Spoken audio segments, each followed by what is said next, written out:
Today we're going to do some upper body exercises. So before we do that, we want to do some warm-ups and some stretches. So one that I like to do is arm circles, and I like to do the same amount of time going forwards and then backwards. So I set a timer on my phone, and I'll either decide to do it for 20 seconds or 30 seconds, and I start small, and then I slowly make bigger circles over the course of those 20 seconds. And then once I'm done in that direction, I go back, I start small, and I go backwards. And we always want to go backwards second so that we're really opening up our chest and standing tall. So the first exercise that I'm going to show you is an incline push-up. So this is a push-up where you're elevated, your hands are up off the ground on a stool or a chair. Could be on your coffee table or something like that too. Just something to get your upper body up a little bit.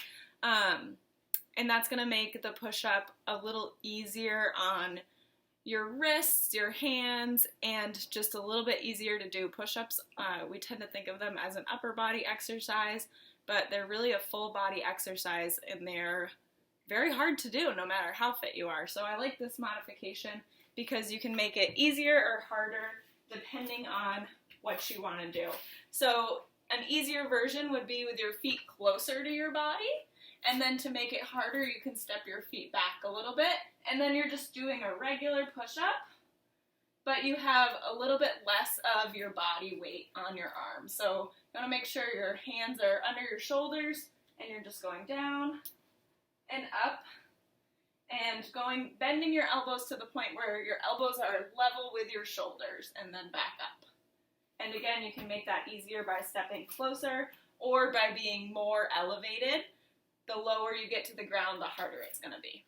So the next one is sort of a similar version to the incline push-up. It's going to be a tricep dip. And again, you can increase or decrease the difficulty based on how elevated your surface is. So I have this stool here. It's pretty high, but I can also, again, make it easier or harder depending on how close my feet are to my body. So if my feet are further out, that's going to be harder. If they're closer, that's easier. And I'm just bending the elbows down and then pushing up. And you want to keep your elbows pointed straight back and really focus on the movement coming from your elbows and keeping your shoulders back while you do this.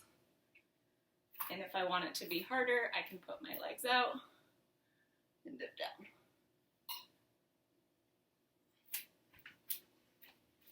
So I hope you enjoy those exercises. I really like them because you can modify them based on your difficulty level.